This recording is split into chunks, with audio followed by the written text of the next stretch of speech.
दरभंगा में दिनांक 16 सितंबर 2024 दिन सोमवार को जश्न ईद मिलादुन्नबी के अवसर पर एक शानदार जुलूस का आयोजन किया गया, जो किला घाट से शुरू होकर दारूबट्टी चौक होते हुए दरभंगा टावर होते हुए पुनः किला घाट में पहुंचा। इस जुलूस की तस्वीर हम आपको भी स्क्रीन पर दिखा रहे हैं, जिससे अंदाज़ा लग सकता है कि मुसलमानों का एक बड़ा तबका इसे त्यौहार के रूप में जश्न मना रहा है।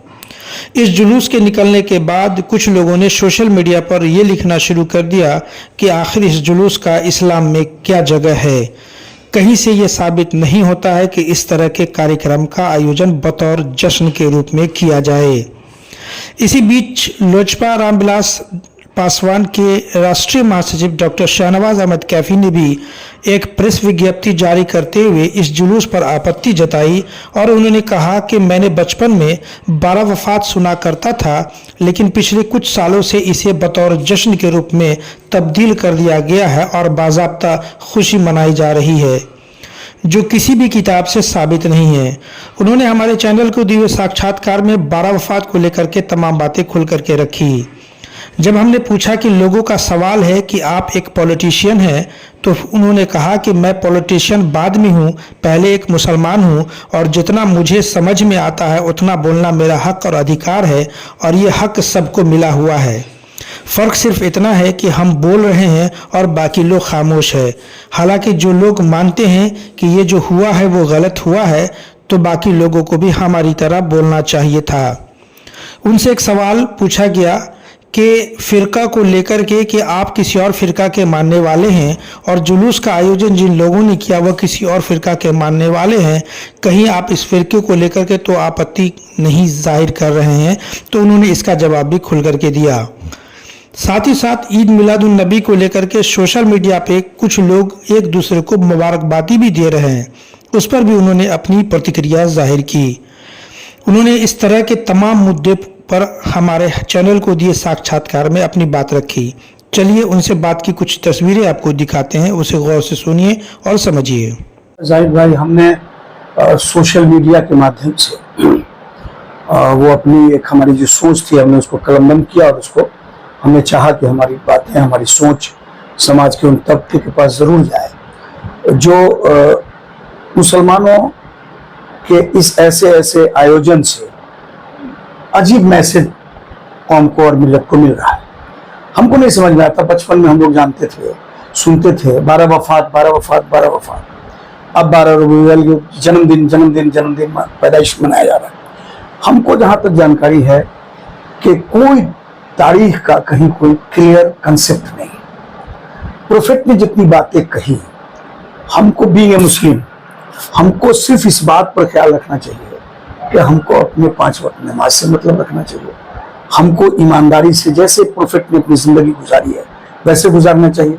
कहीं भी कोई कंसेप्ट नहीं है किसी मिलादुन्नबी के मसले में के मामले में कहीं कुछ ऐसा लिखा हुआ नहीं है जो हमको कल समझ में आया कि कुछ लिखना चाहिए। तो हमको जो समझ में आया वो मैंने लिखा और समाज के अच्छे लोगों ने हमको रात फोन करके बताया कि आपने हम लोगों की आंख खोली। हमने कहा हमने नहीं खोली, हमने जो पढ़ा है वो हमने लोगों के बीच देने का काम किया। ये हमारे दर्शक समझना चाहेंगे कि आपत्ति किस बात का था? जश्न मनाने की आपत्ति थी या जो जुलूस सड़कों पे निकला उसको लेकर? हम जश्न का कहीं कोई तस्करा किसी किताब में नहीं है और जुलूस में हम लोग दूसरे कौम की भी नकल करने लगे हैं, डीजे के साथ निकल रहे हैं। हम किसी जाति किसी को ठेस लगे तो हम उससे माफी मांगते हैं कि ये एक परंपरा है। तो इस्लाम तो परंपराओं से नहीं चलता ना। इस्लाम का तो एक प्रोफेट ने जो जैसा कर दिया वैसा हमको करना है, मुसलमान बनकर। लेकिन जो तबका इसको मना रहा है वो साबित कर रहा है कि भाई कुरान से और हदीस से ये साबित है। तो हम बहुत बड़े आलिम नहीं है, इस बहस में हम नहीं जाएंगे, लेकिन हमको लगता है कि डीजे या फिर बड़ा जुलूस ये सब हमको दूसरे लोगों की हम नकल कर रहे हैं और इस्लाम नकल नहीं सिखाता। इस्लाम ने तो अपनी एक रेखा खींची है, आप उस पर चलिए। आज आप देखिए बहस का विषय है, प्रोफेट की लाइफ पर रिसर्च हुआ। लोग मानते हैं कि सबसे बढ़िया जिंदगी जिसने गुजारने का तरीका सिखाया वो हमारे इस्लाम ने सिखाया और सिर्फ हमको प्रोफेट के उस कंसेप्ट को मानते हुए जैसे उन्होंने अपनी जिंदगी बिताई है हमको वैसी जिंदगी बिताना चाहिए। कहीं भी नहीं लिखा हुआ है हम पहले कहा आपको कि हम बहुत बड़े आलिम नहीं है कि हम बहस में जाएंगे, और माफी के साथ उन लोगों को अगर तकलीफ पहुंचती है। जुलूस जो है ना, आप याद करिए ना, मुहर्रम का जुलूस हम लोग निकालते हैं, तो हम लोगों का वो तबका जो मतलब हम जाहिल भी नहीं बोलेंगे, कम पढ़ा लिखा तबका समझता है कि हम अगले को डरा रहे हैं। 20% 80% में आप क्या डराइएगा जी? रिजल्ट क्या होता है? रामनवमी का जुलूस कैसा होता है? आपसे 10 गुना ज्यादा होता है, आपसे ज्यादा मतलब बदतमीजी तो नहीं बोलेंगे, लेकिन डराने का काम लोग करता है। हमने मौका दिया, हम वो डीजे, हम क्यों डीजे पर नकल कर रहे हैं? डीजे मतलब डीजे से क्या मैसेज दे रहे हैं हम? तो इसलिए हमने कहा कि प्रोफेट ने जो जिस तरीके से जिंदगी बिताई, हम मुसलमानों को वैसे बिताना चाहिए। आपकी विचारधारा से समाज का एक बड़ा तबका सहमत भी है, लेकिन खुल के बोलना नहीं चाहता है। तो इस टाइप के लोगों को अब आप बताइए, आप एक बात, अब मैं परसों एक कॉन्फ्रेंस हुआ, कौन मुसलमान है जिसको नहीं मालूम है कि वक्फ पर हमला हो रहा है? बोलना चाह रहे हैं, जाना चाह रहे हैं, चुरा चुरा के लोग जा रहा था उस कार्य करने। अरे भैया, आप अपने मामले को आप रखिएगा तो उसमें डरने की क्या बात है?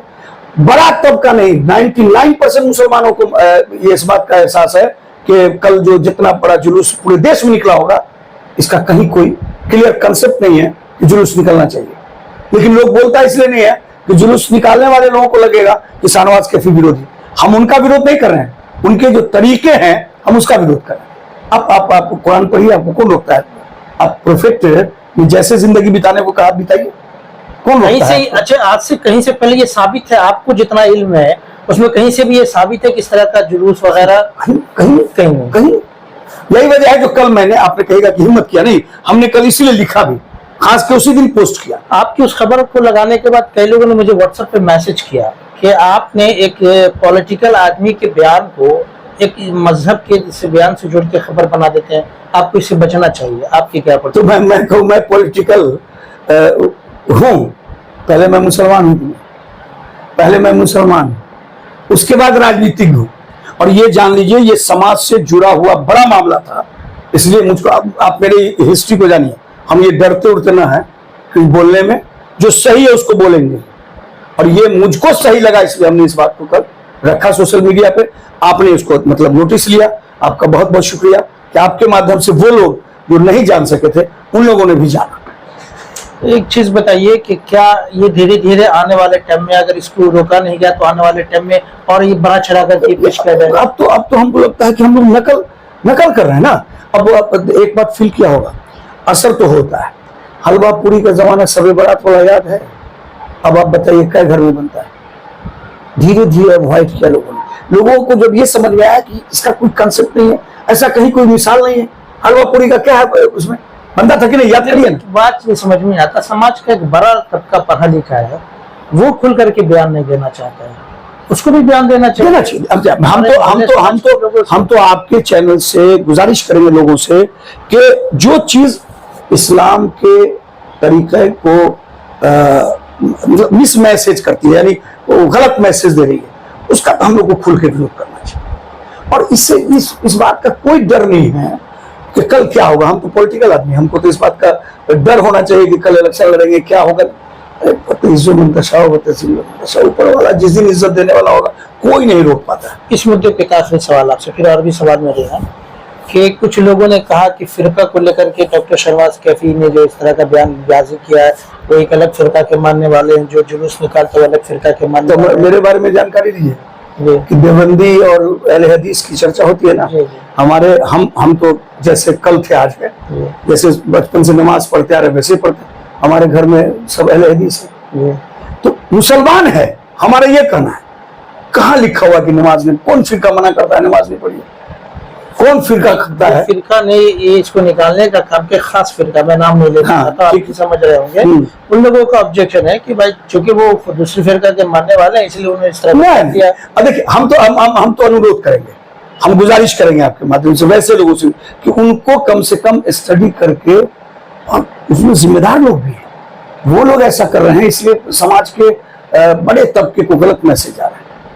इसलिए हम तो समझते हैं कि इसमें इस्लाम का जो सही रास्ता है उस पर चलना चाहिए। एक आखिरी सवाल, आलिम दीन सब खामोश है, हर फिरका की बात कर ले तो हर फिरका के आलिम दीन खामोश है, उनका बयान क्यों नहीं आता इन सब चीजों? अब ये तो उनकी जिम्मेदारी, उनकी बड़ी जिम्मेदारी बनती है।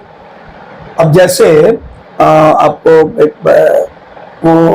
केस हुआ था डाइवर्स वाला, शाहबानो कांड में क्या था मामला, जिस एज में उसको तलाक दिया गया।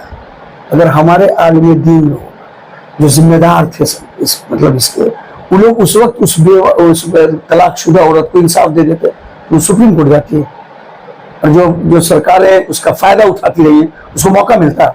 कहीं ना कहीं आप भी इस बात को मानते हैं कि जो मसला घर में हल होना चाहिए था उसको हम मौका दे रहे हैं समाज को, उलमाए दीन के नजरअंदाज करने की। यकीन, इसको भी आप मानते हैं? यकीन उन लोगों से गुजारिश करते हैं, ऐसे संजीदा मसले पर उन लोगों को खुल के अपनी राय रखनी चाहिए, और वैसे तबके जो डाइवर्ट हो रहे हैं उनको राह रास्ते पर लाना चाहिए। इसके लिए एक मुहिम चलाने की यकीन होना चाहिए भाई, पंचायत लेवल पे एकदम कि लोगों के मसाइल को हल किया जाए बैठकर। इस्लाम की रोशनी में जो मेरा अपना मुस्लिम पर्सनल लॉ बोर्ड है, जो हमारे मतलब यहाँ भी है, दरभंगा में हमारा वो है ना इदारा हमारा शरिया का बड़ा मरकज है, तो इसलियों के जो जिम्मेदारान हैं उनको हिम्मत करना चाहिए कि भाई ये गलत है और ये न होना चाहिए। इसके लिए जहां तक हो सके कम से कम समझाइए, तो आप अपनी जिम्मेदारी से तो फ्री होइए। नहीं मानने वाले को गुनाह अलग होगा, हम तो कम से कम गुनाह से बचें कि हमने रोका। जी बिल्कुल। इस्लाम में तीन दर्जा बताया गया है गलत को गलत कहने का, जबान से, ताकत से, फिर उसके कल एक बड़ी बात हुई ना जाहिद साहब के पॉलिटिकल साथियों ने फोन किया रात में हमको, अरे कमाल लिखे हो यार। हम लिखे नहीं, हम तुमसे दरखास्त करते हैं कि अपने लोगों को समझाओ ये गलत काम, ये गलत है। अच्छा, बड़ी तबका जो है सोशल मीडिया पे मुबारकबादी लिखता है, तो ये कैसे तय होगा कि वफात का तारीख है या जश्न का तारीख? ये तो जो उलमाए दीन है उनको ये तय करना चाहिए और मैसेज देना। उलमाए दीन ने तय कर पा रहा है तो आम लोगों को तो इससे बचना चाहिए मुबारकबादी देने से। एकदम बचना चाहिए। आपने फील किया होगा कि हमने कोई मुबारकबादी नहीं नहीं, हम लोगों ने भी परहेज किया और बहुत सारे लोगों ने भी परहेज किया। ये थे डॉक्टर शाहनवाज अहमद कैफी, जिन्होंने इस विषय को लेकर के बड़ी गंभीरता से हर प्रश्न का उत्तर दिया। आप तमाम दर्शकों से अपील कि हमारी इस खबर पर आपकी क्या प्रतिक्रिया, कमेंट बॉक्स में अपनी राय ज़रूर दें। अगर कोई व्यक्ति इस खबर के बदले में अपनी प्रतिक्रिया भी देना चाहते हैं तो वो हमारे चैनल की स्क्रीन पे जो नंबर चल रहा है उस दिए हुए नंबर पर संपर्क करें। हम उनकी राय को भी खबरों के माध्यम से चलाने का काम करेंगे। धन्यवाद।